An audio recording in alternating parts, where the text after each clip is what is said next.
Welcome to Never Again Is Now, a podcast about anti Semitism. I am Evelyn Marcus. And I am Phyllis Nimbler Miller.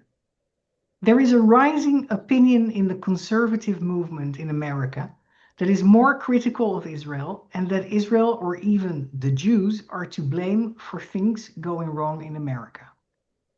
Naya Lekht recently published an op-ed about this in the Jewish Journal. She's a passionate educator, scholar, author, and speaker on anti-Semitism, Israel, and Jewish pride, and an English teacher at a high school in New York. Naya is also a research fellow at the Institute for the Study of Global Anti-Semitism and Policy, or ISGAP, and the education editor for White Rose magazine. Naya, we had you in our podcast before. Welcome back. It's a pleasure to have you join us again. Thank you. It's a pleasure to be back, albeit not for a happy topic, but important one nevertheless. So thank you. So, Naya, in your recent article in the Jewish Journal, you talk about the woke right. What do you mean by this in general? Yeah, so I want to take a few steps back and say that I it wasn't on my radar, to be completely honest, for a few years. And I heard rumbling.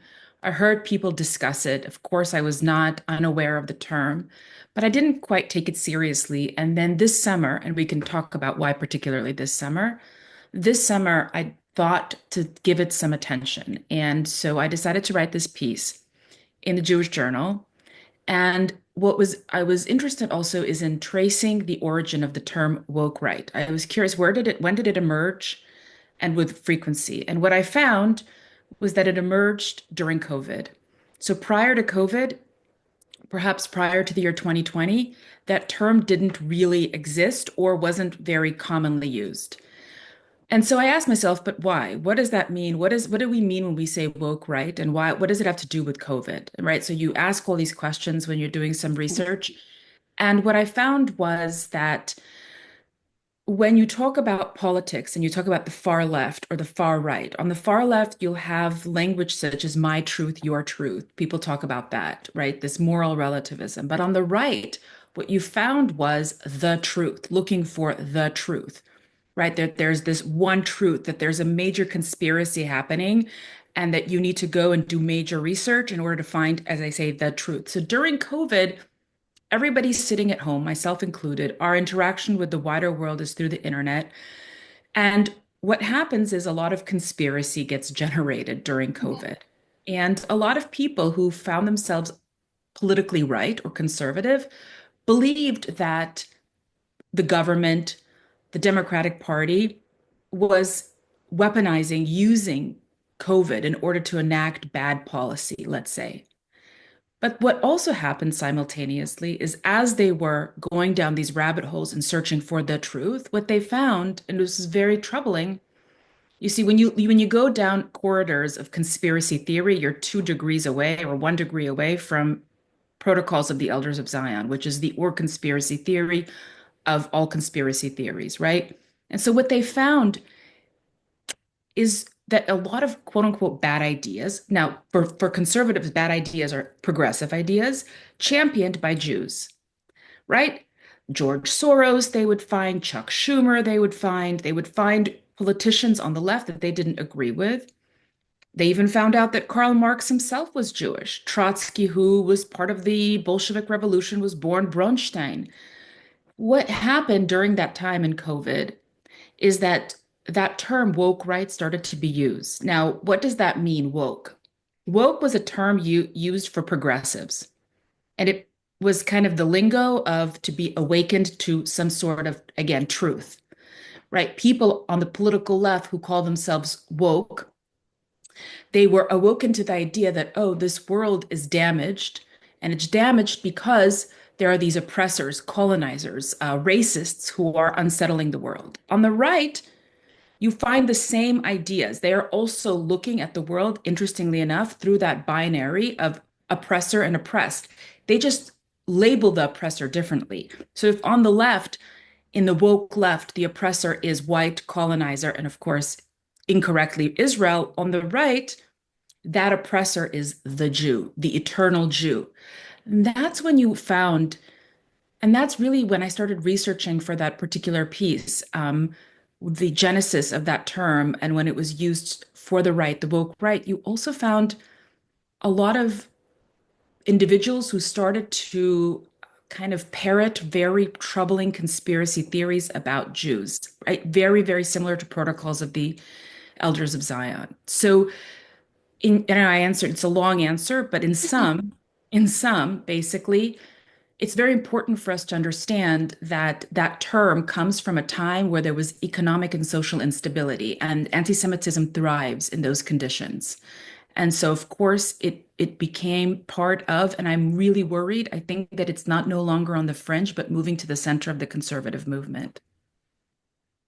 So who belong to the woke right? How big is it? And who are their well-known voices? So their well-known voices is a young guy named Nick Fuentes. Nick Fuentes is a young, quote unquote, on the right superstar who basically spreads a lot of not just misinformation, but disinformation and talks about Jews as being behind all bad world events. He is also a misogynist, a racist, okay, and an anti-Semite. Um, Now, and interestingly enough, within the woke right, we have people like, so then it infected someone by the name of everybody knows already is Candace Owens. Yes. Candace Owens started, interestingly enough, also to turn against the Jews right around the years of COVID. She broke with Dennis Prager, she broke with Ben Shapiro and the Daily Wire, and just, as they say, went rogue. And if you really follow her trajectory, it did begin on the right. She started to believe in these ideas that bad ideas are championed by Jews, that Jews are behind very bad events. And now she's full on anti-Israel. She is no different now than what you would find on the left. Then comes somebody like Tucker Carlson. Mhm. And Tucker Carlson was kind of a poster child for the conservative and pro-Israel movement for many, many years. I mean, you could even find footage 3 years ago, 4 or 5 years ago, where he's talking about the threat of Iran, that we must take out the nukes, that Israel is an important ally, and he's completely turned against that. He's part of that woke right. And another person, and I'm not sure yet that I'm ready to call this person a part of the woke right, but I am concerned, is Charlie Kirk. Because Charlie Kirk is an amazing thinker, an amazing visionary. He started Turning Point USA. Turning Point USA is a grassroots youth movement, conservative movement. And it was very pro-Israel. But this year, during their annual summit for the youth, they bring Tucker Carlson. He brought him as a keynote speaker, one of the keynote speakers. And Tucker Carlson, during his keynote address, said some very troubling things. One, he insinuated that the Epstein files can go back to Mossad and put the fingerprints of Israel on the Epstein files without any evidence, but he said it.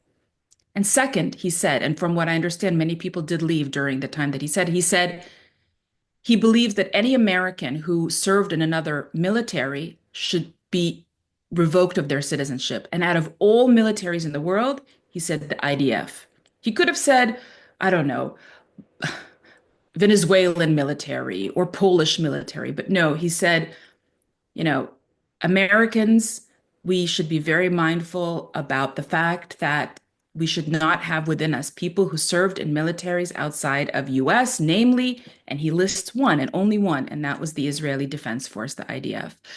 So that to me was very troubling, troublesome that that was a featured speaker at a historically, well, historically, Turning Point USA is not, it's only a few years old, but really a movement that has very been unapologetically pro-Israel.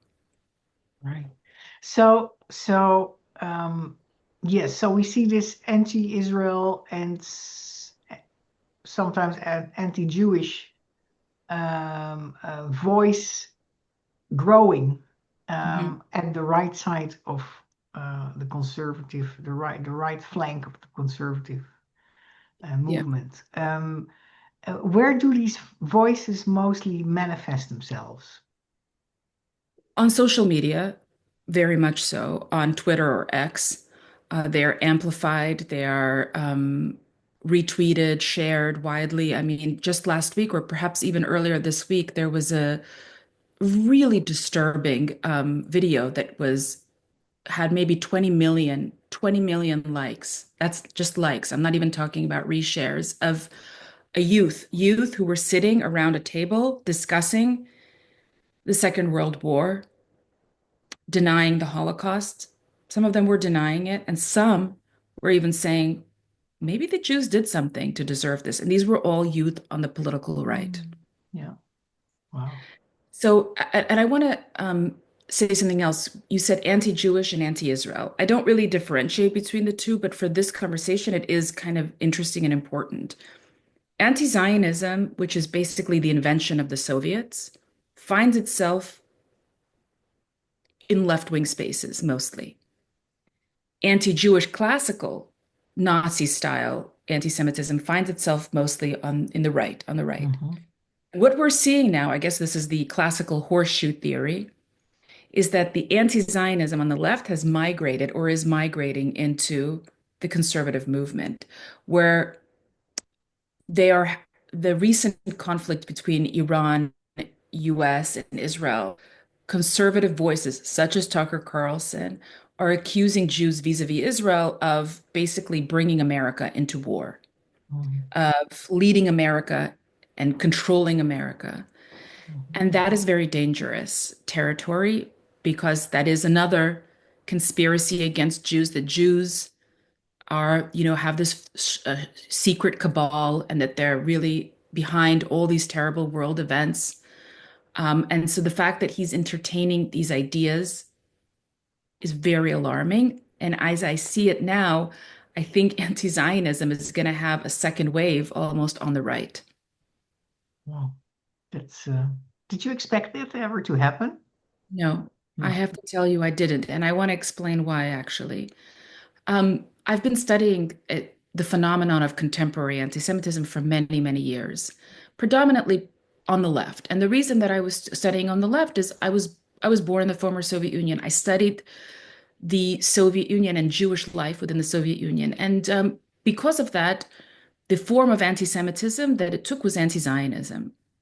In the United States of America, when I started to fight this anti-Semitism, it was anti-Zionism on college campuses.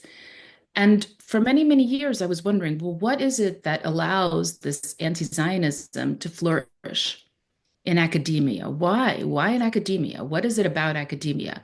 And it's not just myself. Tammy Benjamin from Amcha Initiative has done wonderful work analyzing the phenomenon of anti-Zionism on college campuses. And what we found, or what she found, what I agree with, is that this anti-Zionism is bolstered by frameworks, neo-Marxist frameworks, post-colonial frameworks. And so the antidote to that, it would seem, would be patriotism, Judeo-Christian values, love of America, right? You'd think those would safeguard against anti-Semitism. So your question, did I ever predict that those ideas would infiltrate a movement that is patriotic or let's say rooted in Judeo-Christian values? No, I didn't. And that to me is a big, I think we still need to study this phenomenon of the emergence of the anti-Semitism on the right, because it just doesn't make sense to me for Yes. those reasons. And what do you think is the driver behind this Yeah. anti-Semitism on the right? Um, Look, I think that a lot of people say it's the money. A lot of people say it's the Qatari money, that Tucker Carlson has been bought by Qatar, that Candace Owens has been bought by Qatar. I'm not saying, listen, I don't know the intricacies. I don't know these whether it's true or not. But the people like Tucker Carlson, while I understand they're looking for hits and money and fame and I get that. I also believe that people like Tucker Carlson are deeply ideological.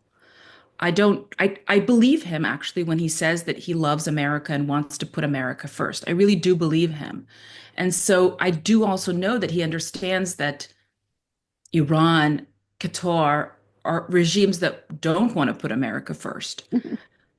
So I don't know if he can be bought.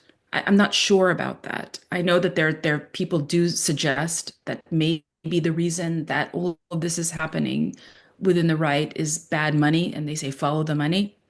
But I think it's deeper than that. As I earlier said, I think that when we have instability, anti-Semitism flourishes. And for many, many years, the Democratic Party was, I think, look, when I came to the United States of America, it was 1989.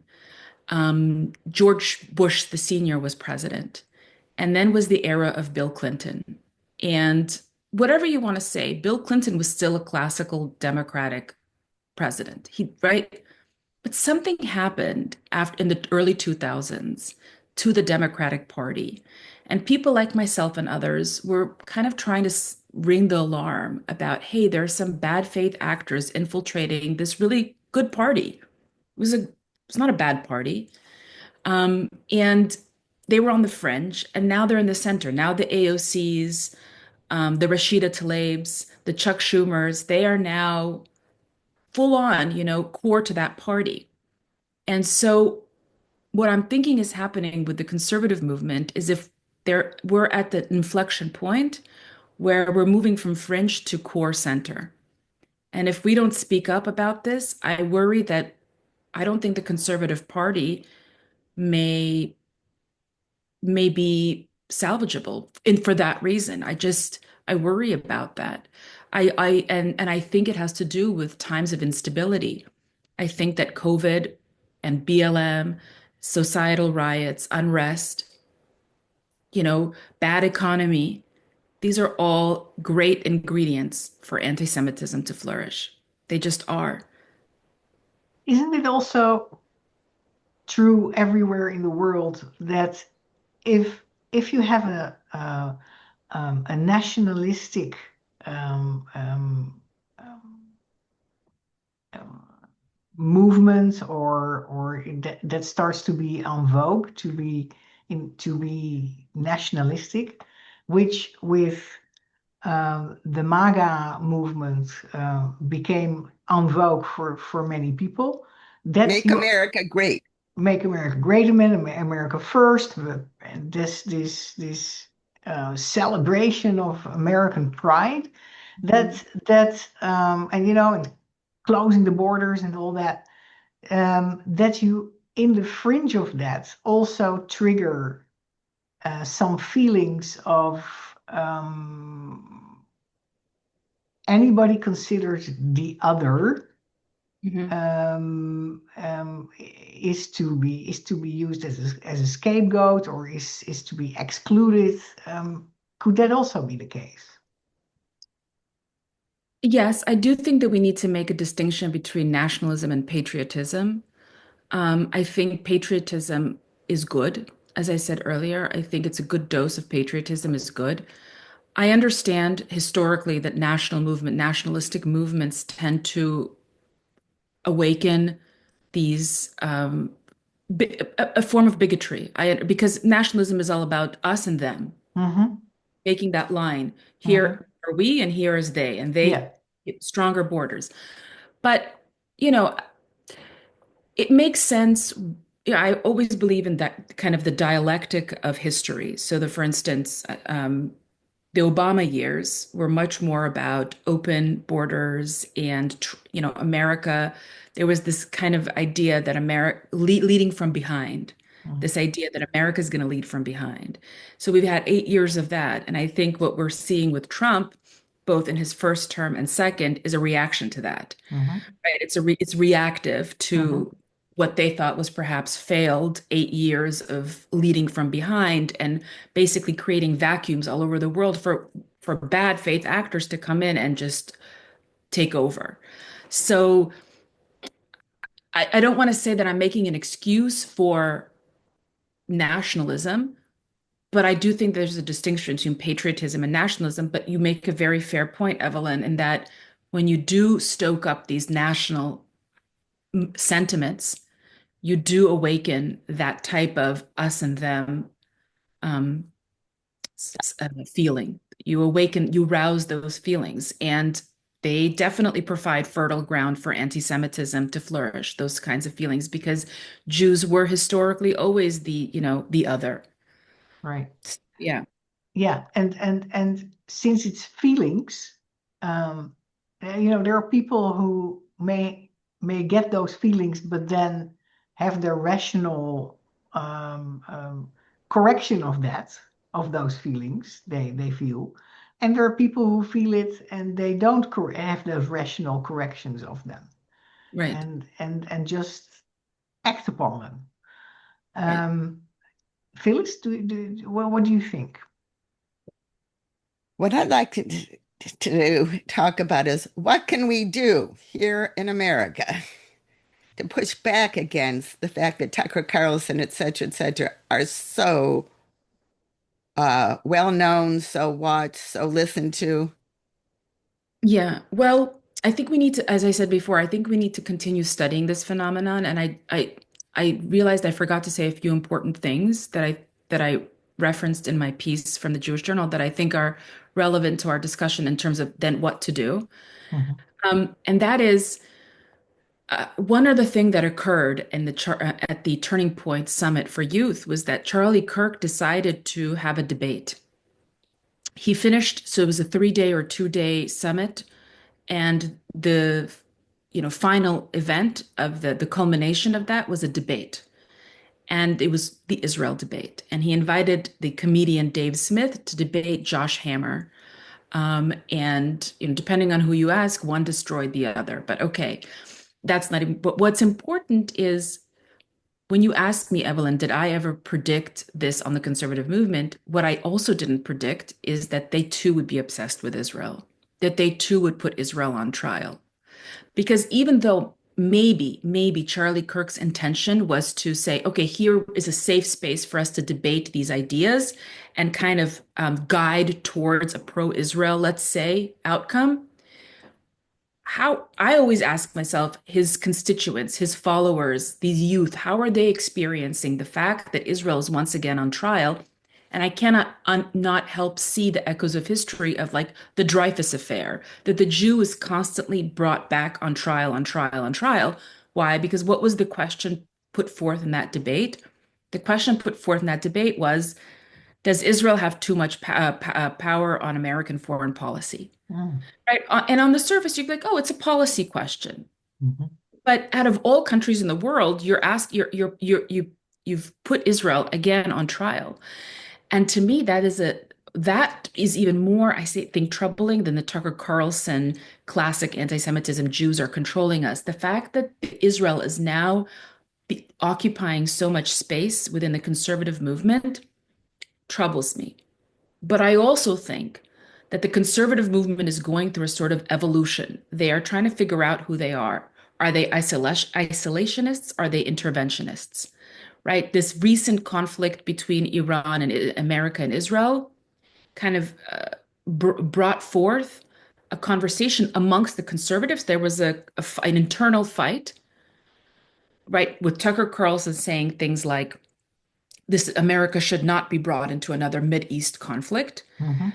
But actually, if you look at statistics, and this is something that Josh Hammer brought into his debate, 94% of those who consider themselves conservative support the actions against Iran during that 12-day conflict. Mhm. But what that tells me, what that signals to me, is that there is a sort of an internal conflict within the conservative movement, and it's being debated through Israel.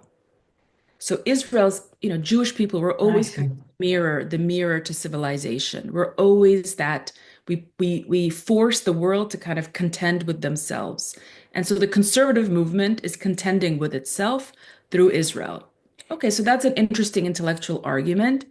But my concern is the regular people who are sitting there. What are they experiencing when they are seeing that Israel is put on trial again, that there's an Israel debate happening within the conservative movement? That concerns me greatly, that it's taking space. Why is not Iran being or Qatar for that matter, or China or Russia.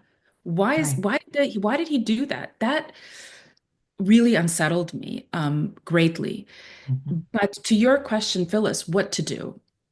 So I always say that anti-Semitism is, I know it's going to sound a little weird, but anti-Semitism really isn't about the Jews as much as it is signaling a decay, that things are in trouble. That wherever anti-Semitism manifests, it's a red flag and it's a symptom of a deeper problem. And as I said earlier in our conversation, in studying the proliferation of anti-Semitism on the left, I figured out that the deeper problem are those false frameworks, neo-Marxist frameworks of oppressor and oppressed. So if we were having a podcast right now on what do we do about anti-Semitism on the left, my answer would be fight those frameworks, Mhm. combat those frameworks.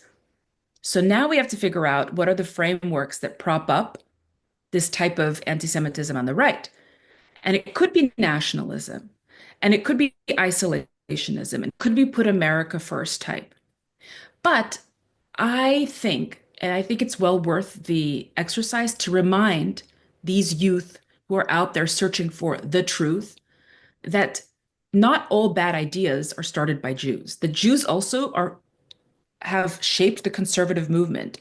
Ayn Rand, by the way, Jewish Russian speaking immigrant, poster child of the conservative movement. So remind them of that because they're only seeing the ones on the right, that bad ideas that they deem bad because they're on the conservative right. And so they think all bad ideas are progressive and they see Jewish champions of progressive ideas. Somebody needs to remind them. The other thing that they need to be reminded of is that they're toying with some bad frameworks. They're also seeking grievance, just like the left is seeking grievance to say, who's at fault? Oh, it's the colonizer. Oh, it's the white man. Oh, it's whatever, heteronormative, some hegemony that's exert power on the right. They're also saying somebody is controlling us. It's the Jew. It's the grievance narrative, no different than Hitler and Nazi Germany. It's a revived grievance narrative. And so what we need to do kind of to rescue the conservative movement is to find these frameworks that are bad, fight those frameworks, remind them of Jewish conservatives who put forth good ideas, but also reveal to them that actually they're doing very similar things to what people on the left are doing, which is looking at the world through a binary of, they're also looking through a world from oppressed and oppressor. They just label the oppressor differently.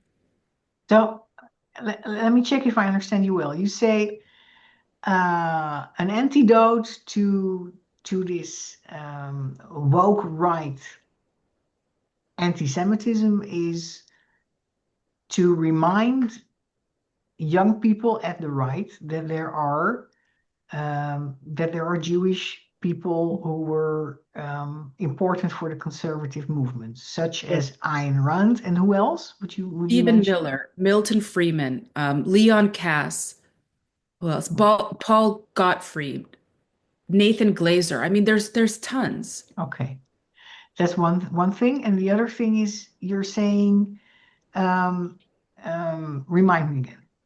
And the other things that I'm saying is we still need to study the frameworks that are providing this fertile ground. Is it nationalism? Is that the issue?